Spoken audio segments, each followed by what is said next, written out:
What's up? What's up? What's going on, world? Welcome to my podcast. It's Just Different with Ty, where I talk about sports, social, political issues, you name it, everything under the sun. Make sure you like and subscribe to the channel and also leave comments in the section below. Hit the notification bell so you can get updated on all the newest videos coming to you because I'm coming with that fire, all right?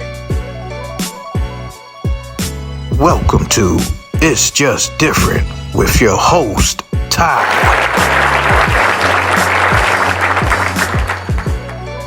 I have a very special guest with me today. His name is Mr. Gregory Butler. Greg, how you doing, sir?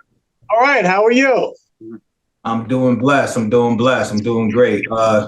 Mr. Butler, he is the author of a book that came out in 2006, I believe, called Disunited Brotherhoods, Race, Racketeering, and the Fall of the New York Construction Unions. You see it right here.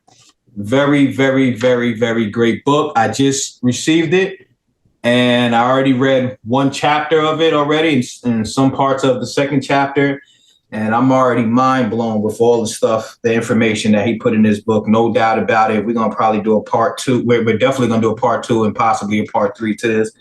My question, Mr. Gregory, is this book came out in 2006, I believe.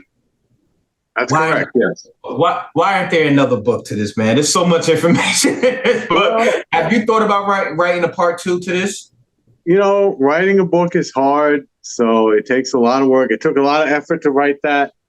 And I've thought about it, but it's something, it really takes a lot of effort. It took a lot of effort to write that. Also, I was working as a union carpenter at the time I wrote that. I've since moved on in my career. I'm no longer working in the trades, so I'm not as close to the material as I was at that time. And, you know, also, but the book, I think, still stands the test of time because a lot of the stuff I predicted was going to happen to the unions, unfortunately, came true. And until I talk about the fall of the New York construction unions, the unions in the New York construction industry and construction nationally are and the labor movement in general, the private sector labor movement in general, are a lot weaker now than they were when I wrote that book almost 17 years ago. And a lot of the stuff I predicted, unfortunately, came true. Unfortunately, and I regret that. I wish I was wrong. Unfortunately, I was right. Okay. Now, when you wrote this book, since then, have you received any backlash from people, you know, just on you basically speaking your truth? And it is the truth from what I've read so far on, you know, the book exposing different things and, you know, things of that nature. Anybody, you seen any backlash from that? I mean, not really. Actually, because it's true. You can't challenge what I said because it's factual. I think there were some people in the unions that were upset about it, but, you know, they got over it. And, you know, it didn't really affect my career working in the trades. I wasn't someone who worked every day precisely because I was a militant and took being a shop steward very seriously. And that didn't change afterwards. If anything, I worked slightly more after I wrote the book than I did before. So there really wasn't any significant backlash other than maybe a few hurt feelings, which I'll live with it. Okay. All right. Cool. All right. So I got a few questions I want to ask, and I'm going to get into it with you as it pertains in this book, this great book that you wrote. Again, if you guys haven't got yourself a copy, please make sure you pick it up right here. All right. This is a great book by Mr. Butler. It's available on Amazon, so you can just go to Amazon, put in Disunited Brotherhoods by Gregory Butler, and you can get it. Correct. And I highly recommend everyone to get this book. You know, it's like I said, I read, I just received the book the other day, and like I said, already a chapter and a half in, I'm just mind blown by all this great information he did. He definitely did a great job of putting a lot of things out there and coming with all this credible evidence and things and that. So one of the things I want to talk about, Mr. Butler, as it pertains to the unions and different things like that. From I noticed you talked about women in here in the sense of how when women were coming in, I guess, into the union, things wasn't fair for them. A lot of them was dropping out. There was a high percentage rate of them women dropping out. And, you know, some of them were led to believe that they would achieve a certain amount of pay a year, and that seemed to be not true. And I wanted you to talk about some of the things that women had to face with joining the union and other different things to that aspect. Well, for anybody getting into construction, hell, even if you're a white male, it's a job where it's a casual labor job. You're hired by the day. You can get laid off at any time for any reason, fair or not so fair.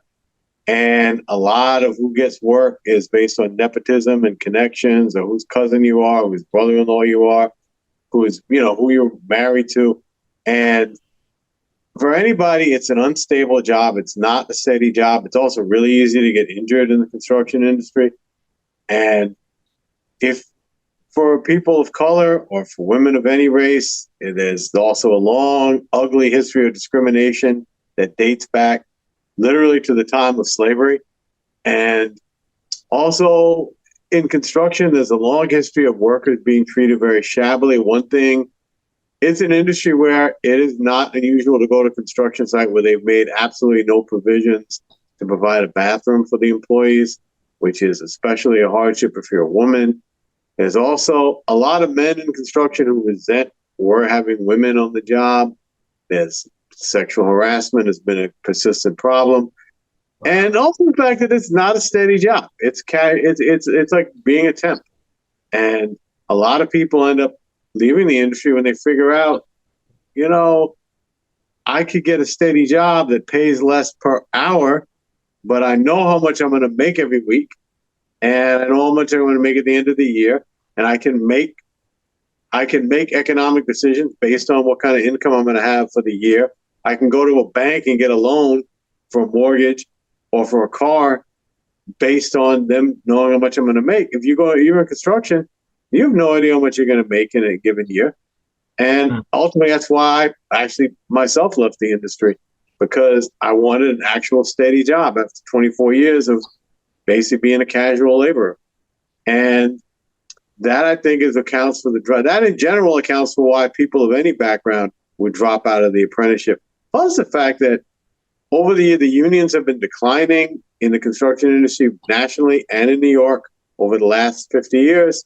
So there's less and less union work. So a lot of times you might leave the union and go work non-union, and the pay is a lot less, but you actually have a bit more stability. You might be making maybe half what you were making in the union when you're working, but the non-union people might have more steady work. So you might actually even have a job where you work for them more or less full time, but it's a lot less, but you know how much you're going to make in a year.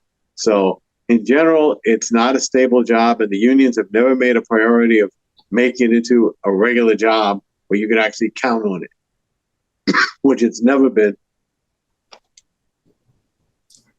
Okay. Now, I want to talk about something here that stuck out to me, as a Black person. So you wrote in your book, it said the unions had long work. The unions had long work to keep Black, Latino, and Asian men, minority workers were able to get in. So basically there was some type of segregation or something like that, where the unions had this stronghold on not letting people of color coming in. Yeah, there was a long history of discrimination and racial segregation in the unions and in the industry, not just in the South, but even in the North and pretty much everywhere in the country. There was a long history of that. A lot of it was driven by the employers wanting to hire people from their own background. A lot of it was driven by the unions the leaders of the unions wanting to take care of their friends and relatives, which tended in practice to be people from the same background.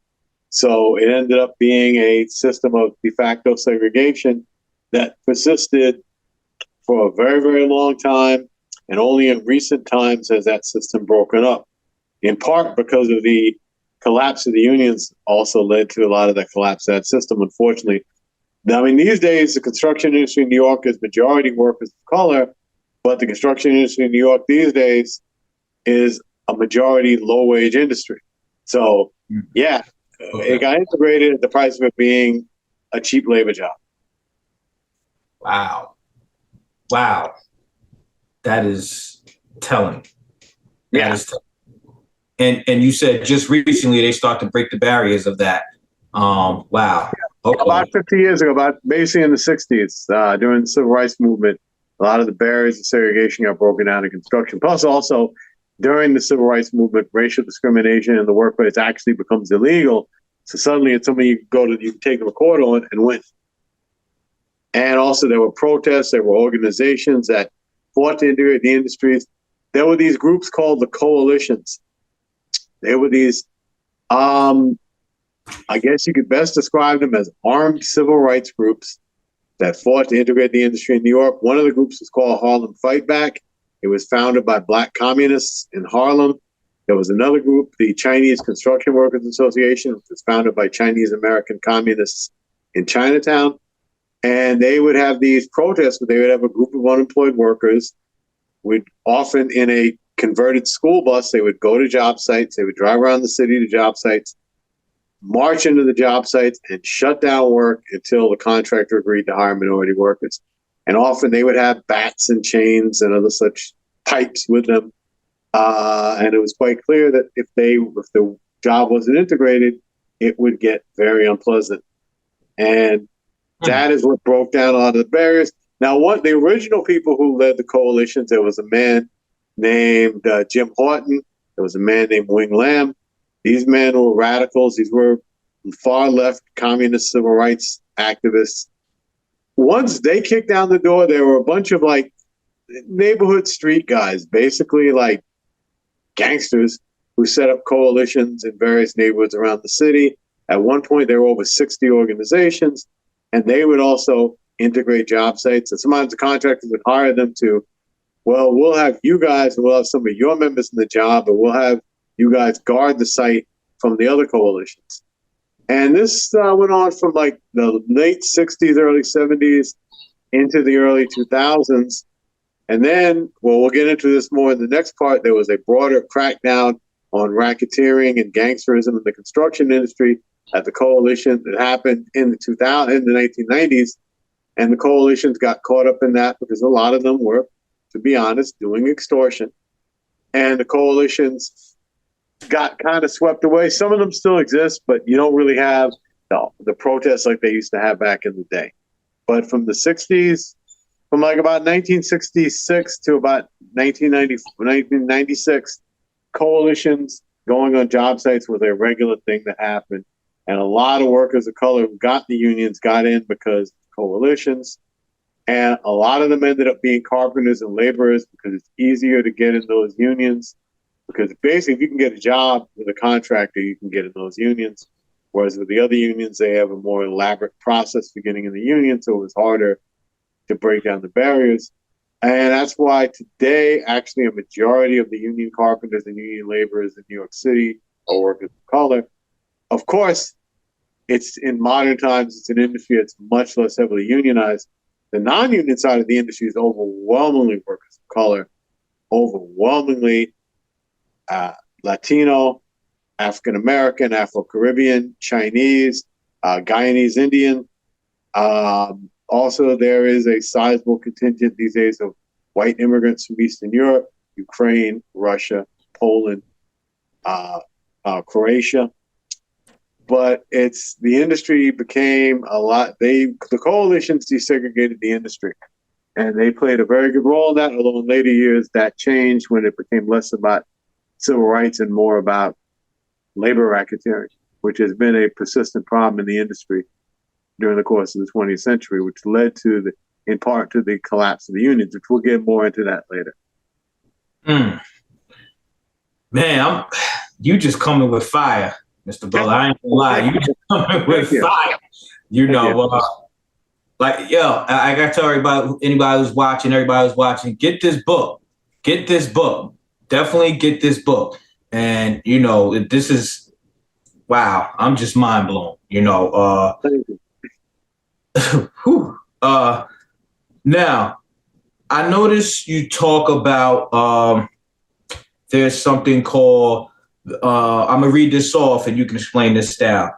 The Carpenters Union also run a government-financed minority pre-apprenticeship program called the Minority Worker Training Program, where Black and Latino teenagers are brought in and trained to do lead removal, which is actually the work of hazardous material abatement laborers, not carpenters. And then you go on and say these pre-apprentices, 100% who are minority, do not have the same status as their counterparts who are allowed to directly join the regular apprenticeship, 47% of them who white. Can you talk about that, sir?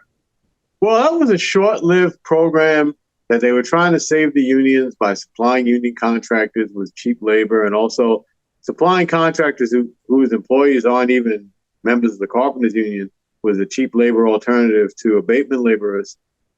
And the problem was that it was even cheaper for these companies to go non-union, so a lot of them just went straight up non-union.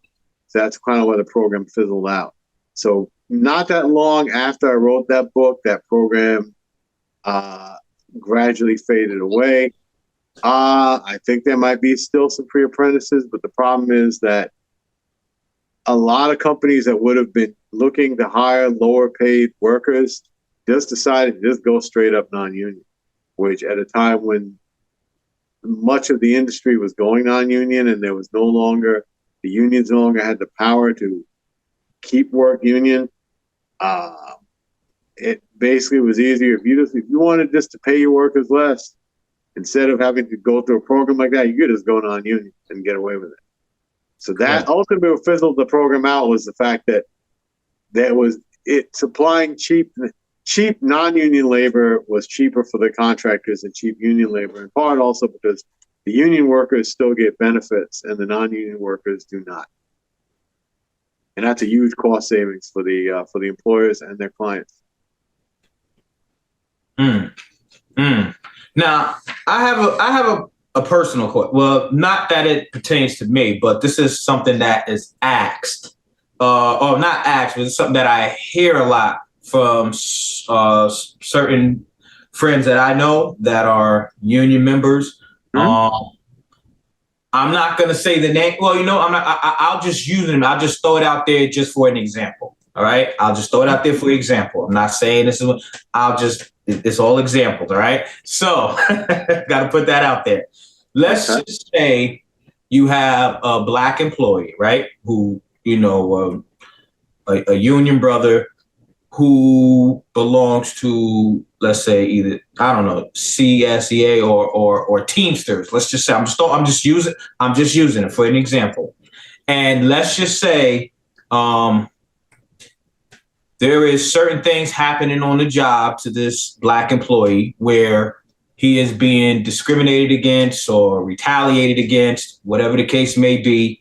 And he goes to his union, and the union is non-responsive, which means they're taking your tithes now. Your money, your not your tithes. I say your union dues, that you're paying for, and all these different things. The workplace environment is bad. This person is being harassed, and you go to your union president, and your union president is basically not really trying to react. The union delegates is basically not trying to do nothing. They're basically shunning it off and just, letting it basically turning it back on you. What do you do from that point on? Because I hear that a lot from certain guys I know that are in certain unions, and they feel as to where their union is leaving them out and dry. What is the next step after your union president is not trying to address the issue or go to the municipality on why my union brother is being harassed or racially discriminated against or retaliated against? Well, if your union is failing you, and unfortunately, one of the problems with the unions in America having lost a lot of power over the last 50 years is that unions often do a terrible job representing individual workers, particularly, workers of color, workers of, are from especially oppressed, categories of society.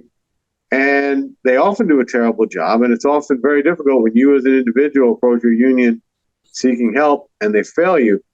And it's very difficult to fight that as an individual. I mean, it's probably best to find out, are other of your fellow workers in your union similarly affected? Have they had the same problem? Have they had the same issue of the union failing them? And to organize together to pressure your union to represent you. And there's a number of ways to do that. Obviously, attending your union meetings and bringing this up as a group, going to your union leaders as a group, particularly if your leadership are unresponsive, perhaps even organizing to run for office in your union against the current leaders is a good way to do it. These things aren't easy. I'm not going to guarantee they're going to work, but they are definitely what I would recommend is find out if because in unity there is strength. Find out if other people are facing the same situation, band together and figure out what you're going to do to fight and get in touch with other people who are labor activists, people like me, people like you, and figure out and they can give you suggestions about what might work. Because again, it's something that you're not going to automatically know what to do, but you can definitely research and find out and speak to other people who've been in that situation and see what they recommend. But yeah, I would recommend the short version. Get together with your fellow workers, find out if you're the only one having the problem or other people are having the problem. And if others are similarly being, suffering, come together, unite, and figure out how you're going to fight back. Okay. So some of my friends that wanted to know the answer, you heard Mr. Gregory Butler told you, give you some info on how to move with that and what to do. Again, there's no guarantees, but definitely do your due diligence and making sure you continue to bring that to light. Now, I want to read this off as well.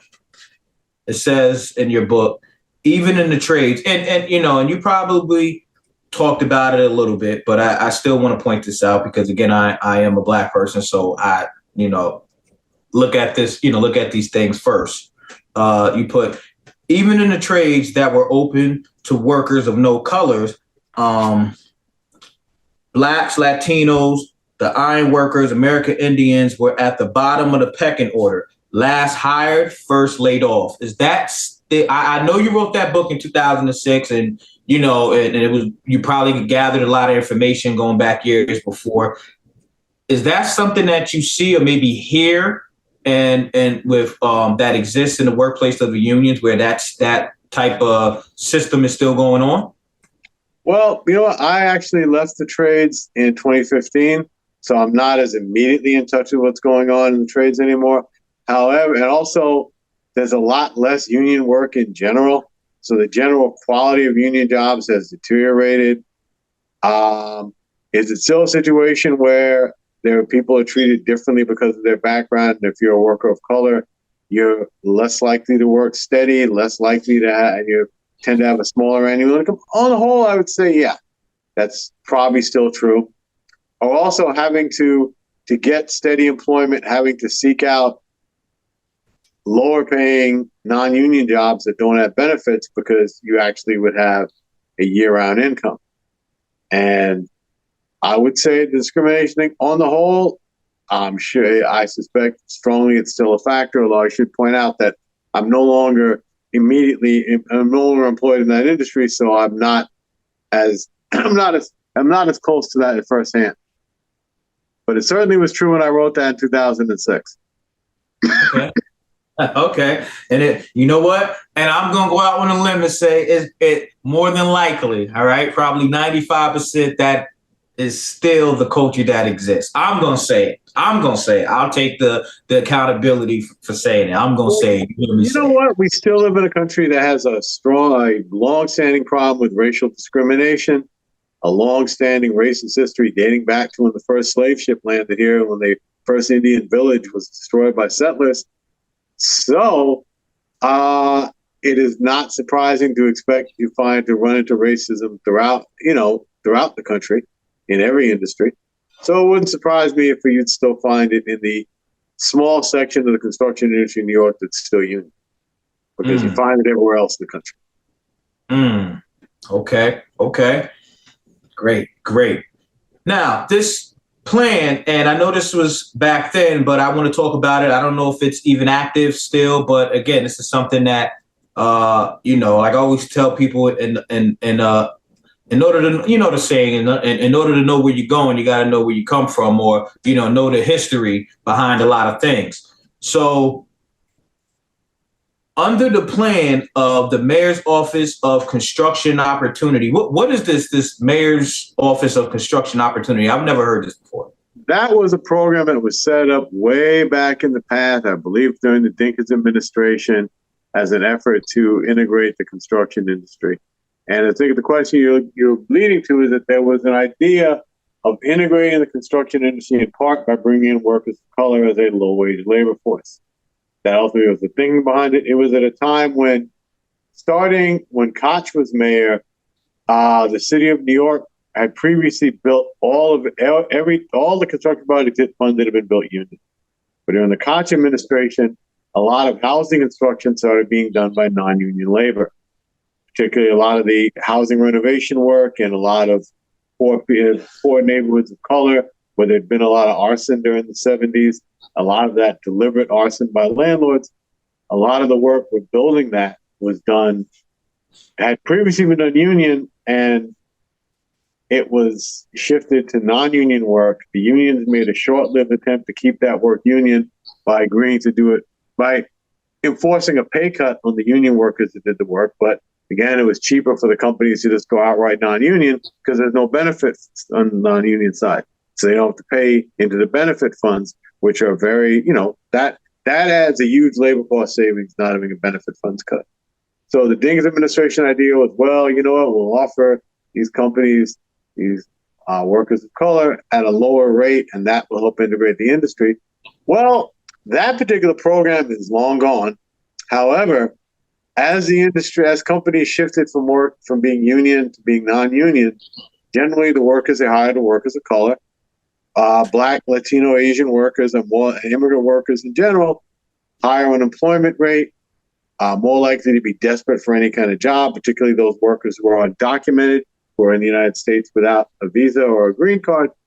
They're often, and also a lot of Black and Latino workers who are, formerly criminally justice involved people, ex-incarcerated people, parolees. They're desperate for a job. They have very little choice because not everyone's going to hire them. So you end up with a lot of workers of color desperate for work and companies looking for cheap labor. And who's going to take these jobs but workers who don't have a whole lot of other options? So as part of the deunionization of construction in New York and as part of construction becoming a low-wage, no benefits day labor job, not that only a few steps above doing farm work, it also became an industry that's overwhelmingly people of color. If you go around the city to construction sites today, and this is very different than when I became a tradesperson in 1992, the construction sites are a lot more, Black, Latino, and Asian, especially Latino, and it's by and large a low-wage job. So ironically enough, that particular program doesn't exist, but the long-term objective of integrating the industry by workers of color being used as a low-wage labor force, that happened. Didn't happen to the unions. It happened through deunionization.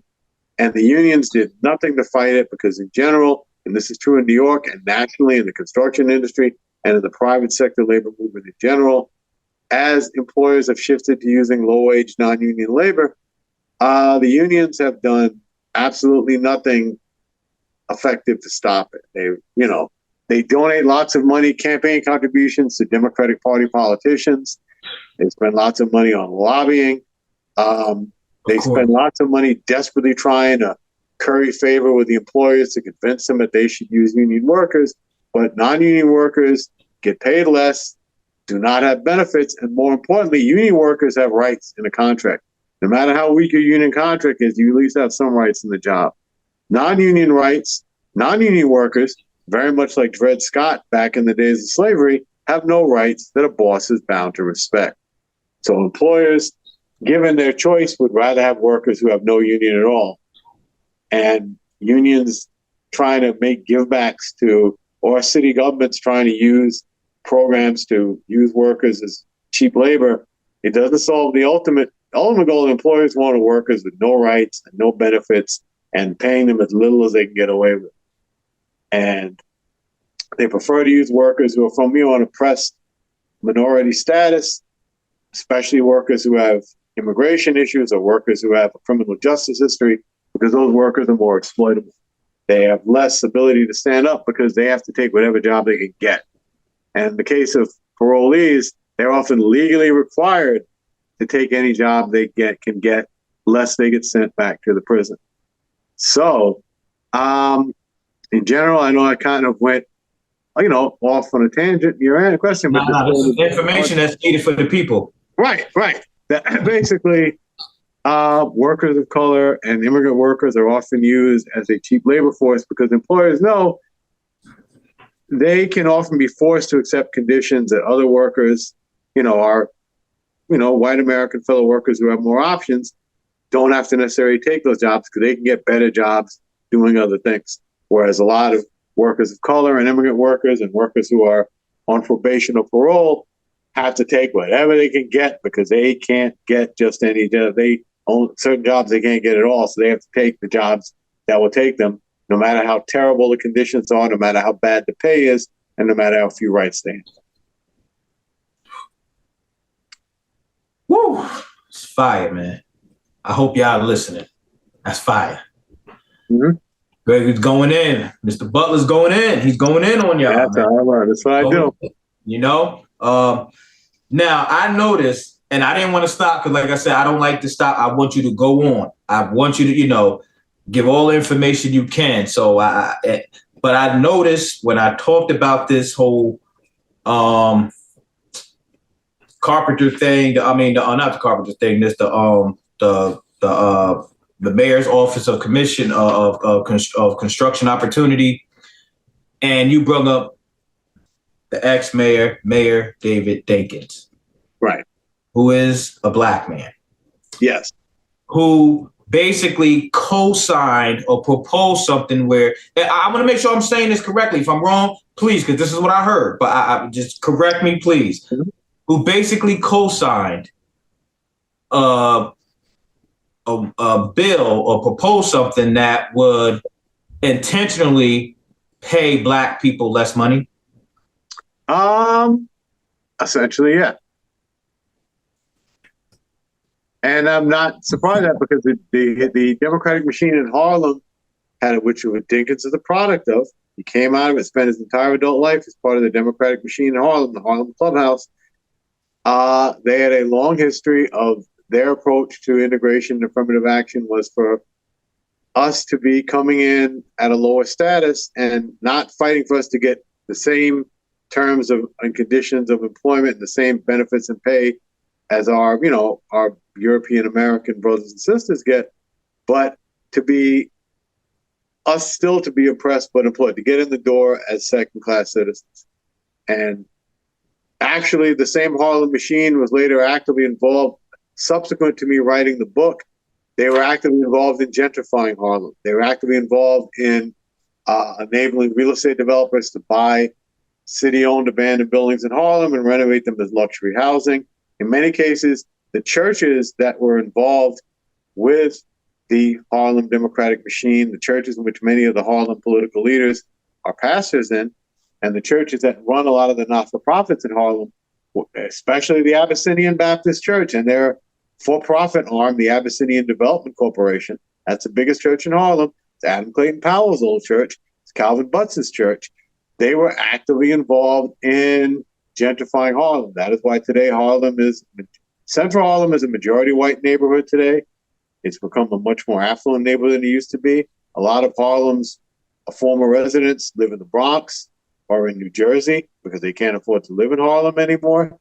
And the Harlem Democratic machine was actively involved in making that happen. And many churches profited from that, or their for-profit development arms profited from that. In some cases, literally, the churches themselves were demolished and the land under the church was sold for housing that was paid for with funding for low-income housing, but actually was luxury housing. And of course, all the demolition work and all the new building work was done by non-union, low-paid workers who are overwhelmingly workers of color, Latino, African American, Guyanese Indian. And many of them undocumented, many of them also workers on parole. Wow. Mr. Butler, like I said, we're definitely going to do a part 2 to this. Don't you worry. But I want to ask one more question. Sure. One more question. And, like I said, we're going to definitely do a follow-up within a week to this, because this is so much information in this book.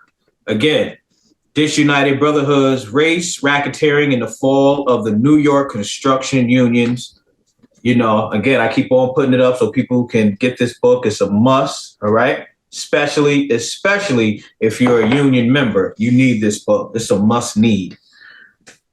Now, I always wondered,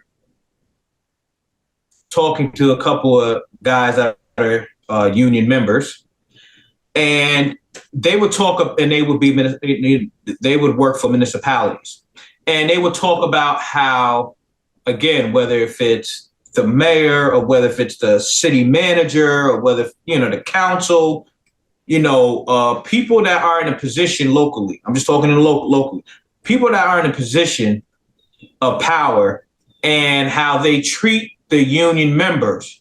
And I always said to myself, again, just it could be, this could go to any union. All right, I just don't want to single one out. Just throwing out. I always thought, why hasn't a union president, again, if we're saying just CSEA or Teamsters or something like that, when these union brothers come to me, why? And I always said to myself, why haven't the union president said or went to the mayor or the council and say, listen, we know every 2 years you're going to come to us and ask for us to endorse you, for the election, but yet you are messing with our union members, or you're creating a hostile work environment, or 3 or 4 African-American workers are talking about racial discrimination and different things like that.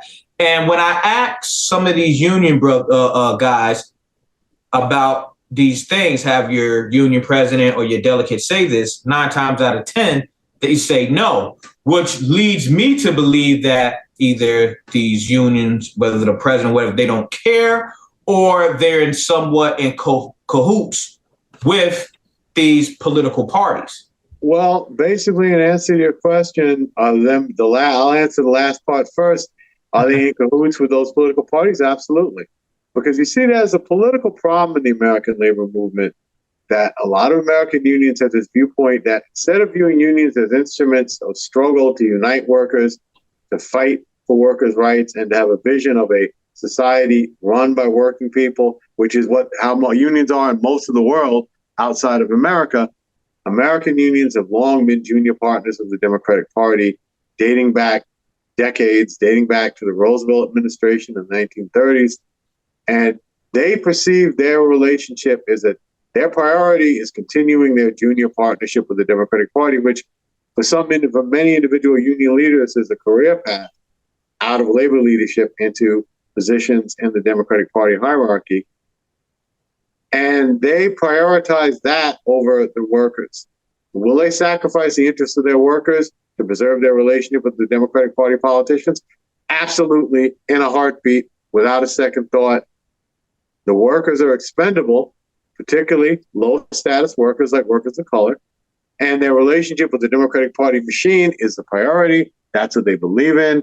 That's what keeps the wheels going, and that's something that they want to keep. They want to keep that, and they will sacrifice you and abandon you without a second thought if it would in any way inconvenience the politicians that they have a junior relationship with, whom they fund their campaigns, they supply them with campaign volunteers that are a source of patronage jobs for union leaders, that are a source of funding for American unions. Run a whole lot of these labor management programs and job training programs and private trade schools and all that. And of course, the vast apparatus of union private health insurance companies run by or funded through unions The relationship with the politicians gets a lot of money for those programs, and those programs have an enormous amount of patronage jobs. America has some of the weakest unions in the developed world, but America's unions have an enormous apparatus of paid staff, over 125,000 people. American unions have a budget of $31 billion, which $31 billion in assets, which is more than all the trade unions around the world combined. However, only about 6% of private sector workers and 34% of public sector workers even have a union. Now you compare that to unions in countries like France or countries like South Korea or Italy or Spain or Japan or even countries like China or India or even, or Germany or Sweden or even countries like Mexico. Mexico has greater union density and stronger unions than the United States. Mexico and their unions have a more independent adversarial relationship with the employers and the government than our unions do. Because again, in most of the world, unions are run by socialists. Most union activists are volunteers like you and I. It's not something to make money. Unions aren't in the insurance business. They're not in the business of running private trade schools and apprenticeship programs. American unions, to a large degree, are money-making unions. That has a lot to do with the long history of racketeering in the American labor movement, where the racketeers use the unions to make money.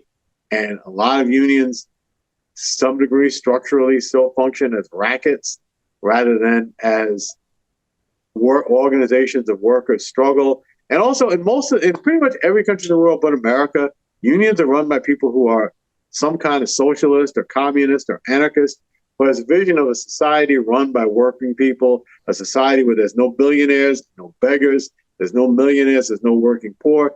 Everyone has a decent income and a decent life, and we live in a society run democratically by working people. That is a vision of most of the labor movement in the world outside of the U.S. and Canada. The U.S. and Canada, you have a labor movement run by people who believe in capitalism, even though capitalism hurts workers. And American capitalism in particular was built on the kidnapping and enslavement of Black people from Africa and the wholesale robbery and genocidal war against the indigenous American Indian peoples of this country. And American capitalism is a particularly noxious form of capitalism, but American labor leaders believe in it. And pretty much everything that's wrong with the American labor movement, whatever you might want to say, ultimately comes from that.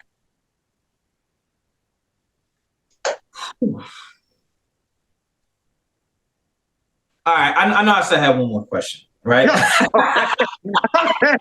Okay. This is the last, but it's like an added on. It's like an added on.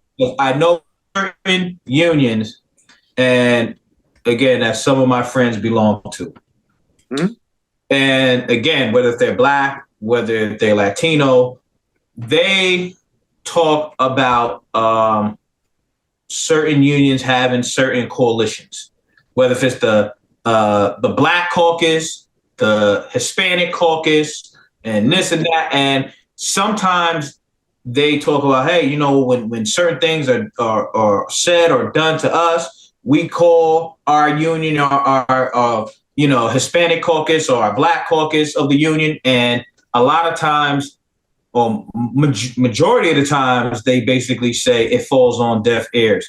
So is that also, are they the Black caucus, are they also like in cahoots with the political party? Like, is it all just big one, thing going on where they're just out for the interest of them and their loyalty is not really with the union brothers? The short answer to that is yes. And the longer answer is that, well, yeah, they're part of that same patronage relationship. And also the thing is, as the unions have declined in the private sector, American unions have become overwhelmingly public sector. 17% of the U.S. workforce are public sector, but 60% of union members are public sector. And one of the problems is, in a lot of places, including New York State, public sector workers legally cannot go on strike. It's a crime. It's punishable by law. It's called the Taylor Law, passed in 1971. So unions in the public sector have a lot less power than unions in the private sector do, because in most places, including New York, it is illegal for public sector unions to go on strike. Even where it is legal for public sector unions to go on strike. It doesn't have the same impact that when the private sector workers in the profit-making private sector side of the economy go on strike, where it directly costs rich people a lot of money because you're stopping production.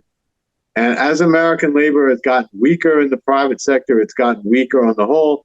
And as the public sector workers are holding up the entire labor movement, despite not really having the means to fight back, there's limits to what public sector unions can do. In, kind of not a defense of the leaders of the public sector unions, but in honest, I have to say, there's limited to what they can do because in New York, they can't go on strike. And even in places where they can go on strike, public sector unions have limited leverage. So a lot of the unions aren't in a position to do much more than lobbying, which, of course, they're only going to go so far because ultimately, in America, we have two political parties, but they're funded by a very small group of rich people, provide most of the funding for both parties in this country. There's a small group of a few thousand rich men here in Manhattan, where I live, and in San Francisco and in Los Angeles. That small group of a handful of rich men, a few thousand rich men, they provide most of the funding for both parties. The Republicans and the Democrats answer to them. They set the agenda. That's why a lot of things that working people of all colors need in this country, we don't have. That's why we don't have national health insurance. That's why you can't go to college for free in this country. That's why we have a terrible social safety net. That's why we have people sleeping on the streets. That's why we don't take care of the poor in this country. That's why our main solution to mental health and poverty is to lock up poor people and mentally disturbed people in prison. That's why everything that's wrong with this country stems from the fact that a few rich men control both parties and the entire political process, and working people have no political voice.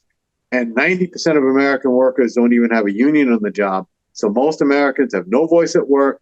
And we have two political parties that speak for the rich, and so the American people don't have any voice in, from their elected officials or at the ballot box. So the needs of the average American, this is Americans of all races, but especially workers of color, people who are immigrants, no one speaks for us. They only speak for a few rich men because a few rich men control the political process, and it's run to their benefit, to our detriment. And the American labor leadership not only do not challenge this, they're junior partners in it. They are the junior partners in it to get a few scraps of patronage. Woo, man. Woo. Mr. Butler. Wow. All this great information. I appreciate you so much. I appreciate it so much. And again, I will say, everybody, again, one more time, make sure you get this book by Gregory A. Butler, Disunited Brotherhoods, Race, Racketeering in the Fall of New York Construction Unions. Right here. Again, say it one more time. Here's the book. Mr. Butler, we're going to definitely do a part 2 to this. The people need it. I need it. Union brothers need it. Union women need it. We all need this information that you have. And, I don't want this to go to waste. So I appreciate you for coming on here.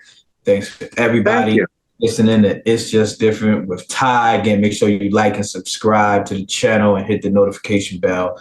Mr. Butler, until again, my friend, have a blessed evening. Thank you. And likewise. Yes, sir. See you later. Thank you.